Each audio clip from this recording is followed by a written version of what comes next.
Good morning, everyone. Thanks, Nick, for an introduction. Today's my talk is about the Convention on Biological Diversity, which is one of the largest United Nations convention. Parties are 193 now counts, and this convention has a program on invasive alien species. Therefore, I'm here. Before going into the subject of invasive alien species, I would like to highlight that this convention has three goals. Number one is conservation of biological diversity and sustainable use of its components, which includes species, ecosystem, habitats, and genetic biological diversity. And in 2010, this convention approved a new protocol called the Nagoya Protocol to ensure fair and equitable sharing of benefits arising out of the use of genetic resources. We are hoping that by the end of September, this protocol will be entering into force, and then we will have three pillars to sustain biological diversity. So, in the same year, 2010, Aichi biodiversity targets were set to strategically implement the convention's goal. Out of 20 targets, target 9 explicitly indicates the target for invasive alien species.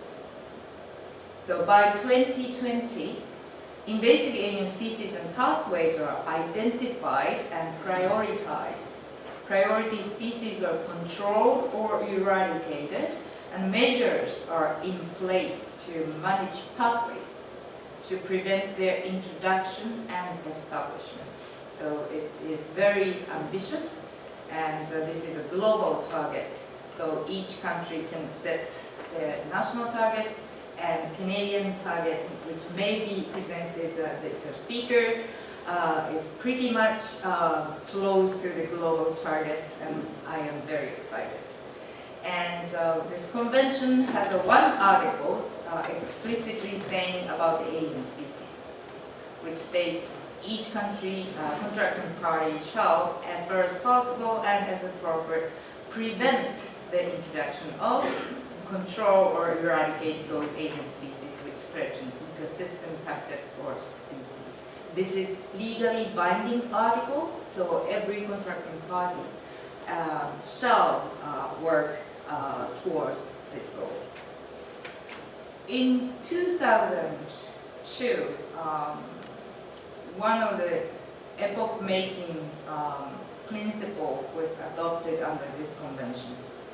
And under that principle, invasive alien species was defined as alien species whose introduction and or spread threaten biological diversity, which includes ecosystem habitats and species, which is very broad.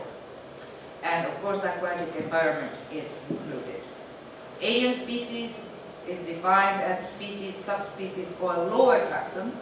And in 2010, alien genotypes were considered by the Conference of the Parties. So it is very detailed, and those taxon introduced outside its natural distribution are considered as alien species.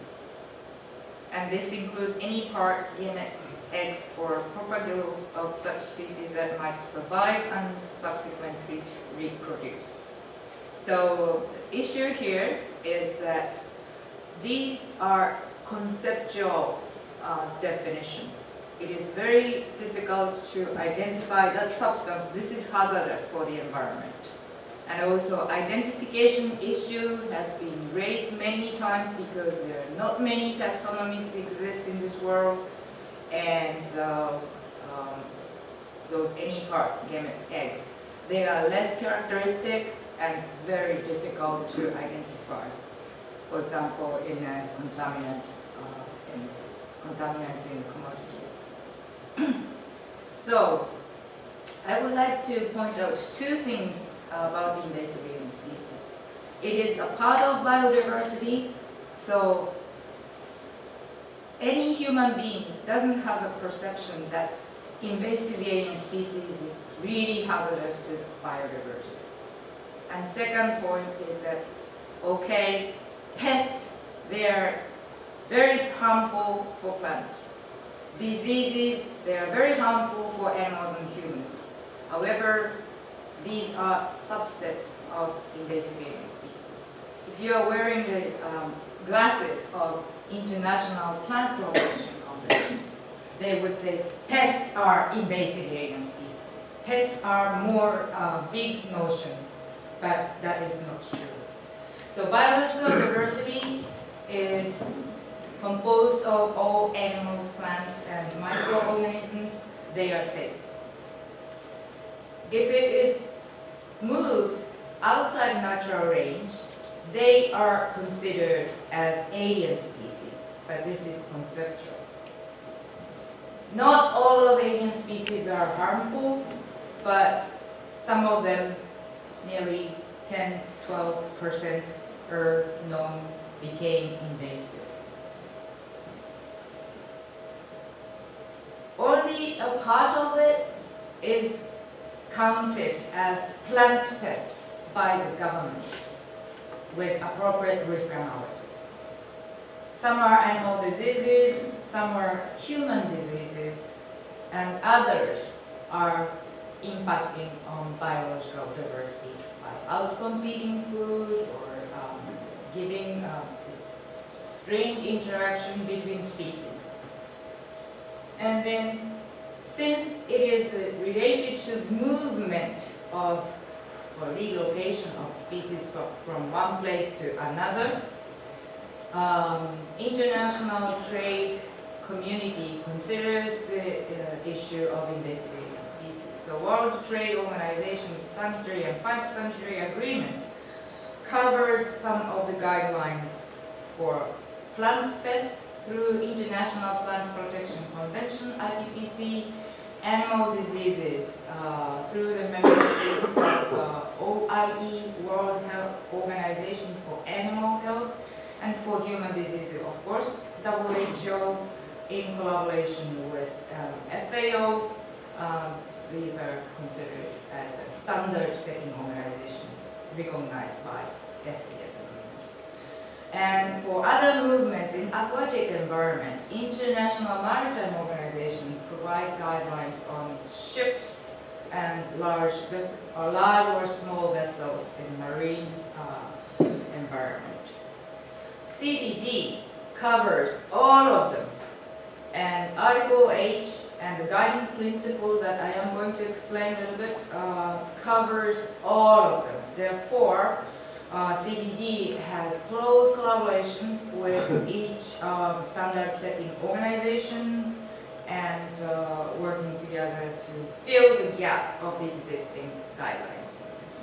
So the guiding principles was adopted in 2002 by the Conference of the Parties.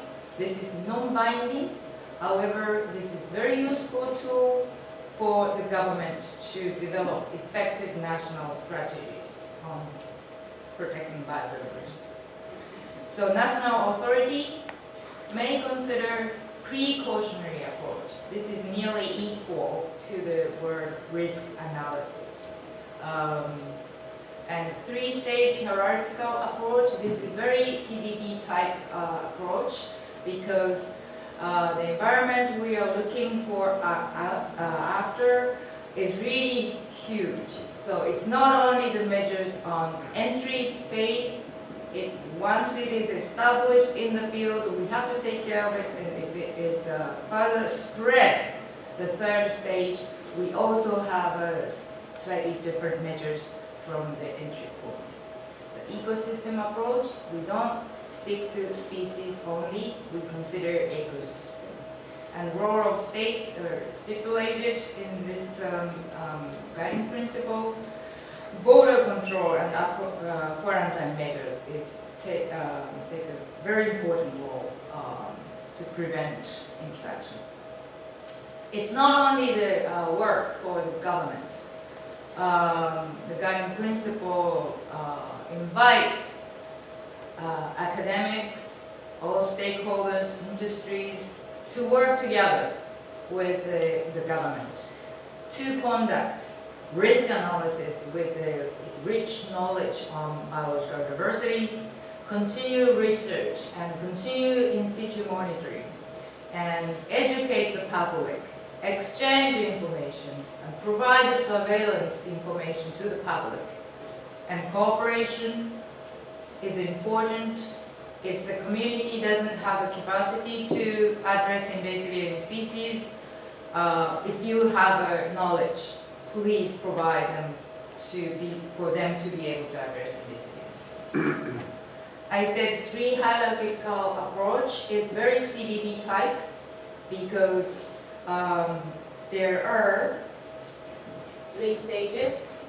At the beginning, it is the prevention stage, risk analysis and border control measures, transport measures. They are all should be considered by the government. And once it's introduced and established, the second stage is early detection and rapid response. And not many people can identify those alien species, so collaboration is important, and in situ monitoring plays an important, really critical role. And then, this is under the IPPC considered as eradication, but in CBD, eradication means that once it's more spread, eradicate them. So there's a slightly different notion between CBD and IPPC.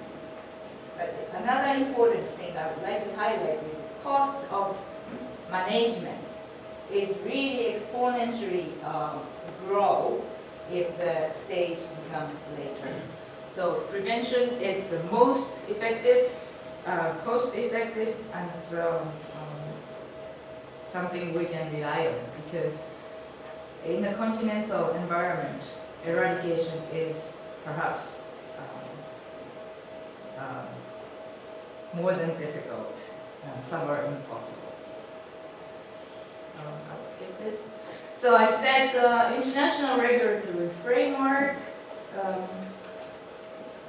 mostly on import-export measures set by this agreement. The thing I would like to highlight here is their measures are primarily on first entry of alien species. And CBD considers, of course, first entry, but also reintroduction, because humans are going back and forth, and ecosystem restoration is keep going on. And we also consider the escape from captivity. For example, from aquaculture facility, some species can escape. And stowaway, attached to the vessels and traveling alone as hitchhiker, and also natural spread as well. So CBD, in collaboration with these groups, we set the interagency liaison group. We continue to find any gaps on regulatory framework. One example here is an animal disease control. OIE and CBD collaborate, and OIE were, of course, recognize the standard setting organization, and there are 2 international standards: Aquatic Animal Health Code and Manual, and they covers animal diseases.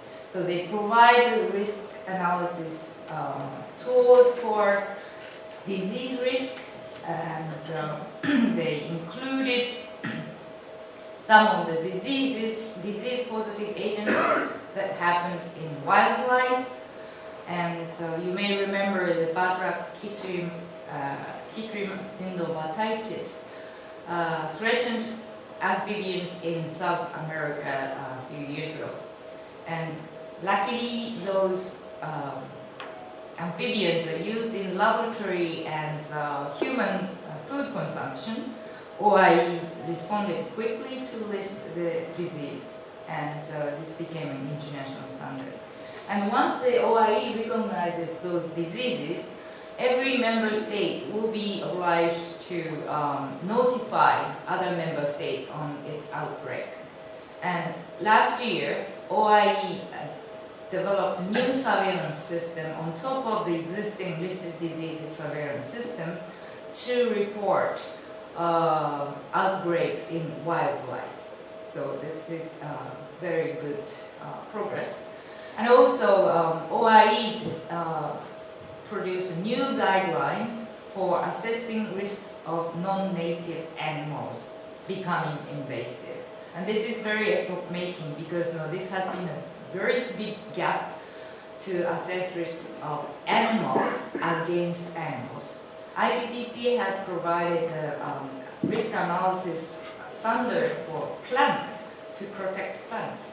However, the animals standard did not exist. And this was published on their website in 2012, and WTO SPS agreement recognized this guideline is an international standard. So clearly this risk analysis tool indicates non-native animals are hazard, even though they are natural thing, and cover import risk for introduction of alien animals, and cover commodity to be inspected, and also it covers risk of introduction attached to vehicle, vessels, or containers as hitchhiker. And these guidelines are applicable for both terrestrial and aquatic invasive risks.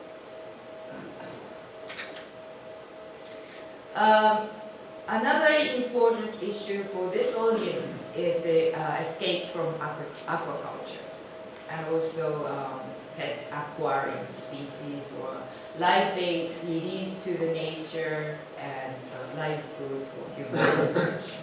Those are fishes, crustaceans, lobsters, and other small creatures. So upcoming SBSTA is our scientific subsidiary body to discuss what CBD parties should do based on science. And we will meet in June this year, and we have prepared a new principle for organisms introduced as pets, aquarium, terrarium species, and live bait and live food. Since this audience is aquatic, so I indicated aquarium species, live bait and live food specifically here. It contains, or maybe reiterates, the importance of risk assessment, and this time we included risk awareness because alien species are natural, so recognition of hazardous characters is very important. And management to prevent escapes, labeling as a hazard to biodiversity with appropriate names on it on the consignment containers. Information sharing, and again we highlighted that this implementation has to be consistent with other international agreements. Independent from CBD, FAO has been very actively working on safe, responsible aquaculture. And understanding and applying risk analysis in aquaculture here. This is very useful and easy to understand guide how to conduct aquaculture risk analysis. And other guidelines, voluntary code of conduct that FAO have produced covers risks of live bait release into the natural environment and live food escapes from restaurant use. International Plant Protection Convention. Historically, they started to protect plants used for agricultural crop production. However, the Convention on Biological Diversity, COP, invited International Plant Protection Convention to consider aquatic environment. So in response to the COP invitation, IPPC published a paper in 2011, Aquatic Plants, their uses and risks. And that covers all hazardous risks posed by aquatic plant species. And there are phytosanitary principles in the revised version cover aquatic plants to protect. ISPM 11, which is the risk analysis standard for pests, they included aquatic invasive plants as pests. So IMO, in 2004, IMO adopted the Convention for Control and Management of Ships' Ballast Water and Sediments. Unfortunately, it is not entered into force to date, and ratification was well done. However, still the tonnage owned by those ratified countries are a little bit short for the condition to enact this convention. However, IMO proactively established 14 guidelines for ballast water management for its treatment and exchange. And they are approved by Marine Environment Protection Committee and available on internet. And guidelines for control and management of ships biofouling is also adopted by that committee. So these guidelines are available. And one more point, recreational craft, small boats are also covered by this guideline. So I would like to talk a little bit about the pathways. So as I said in June, upcoming Substar will consider the pathways because Conference of the Parties requested to find out common pathways of interaction and give sort of guidance how to manage those pathways. So we used the study with this group and categorized pathways into those 5 different categories. Plus unaided dispersed, but unaided dispersed, natural dispersed, now we can hardly manage those. So in terms of aquatic environment, I will jump to the conclusion that escape stowaway corridors are common introduction pathways. In the combined data, both terrestrial and aquatic invasive alien species, the highest introduction pathway happened by escape from confinement. And the marine and other aquatic environment, transport stowaway and corridors are appeared. And another study, this is the Mediterranean Sea, the most responsible introduction pathway was provided by canal. The second responsible pathway was vessels, mostly by ballast water, and the third responsible pathway they identified was aquaculture. And we do consider about this because aquaculture is necessary to secure food production, and wild fisheries species stock is continuously decreasing. So the aquaculture industry will be rapidly grow in this century. So the escape management at aquaculture facility is really critical to prevent the introduction of alien species.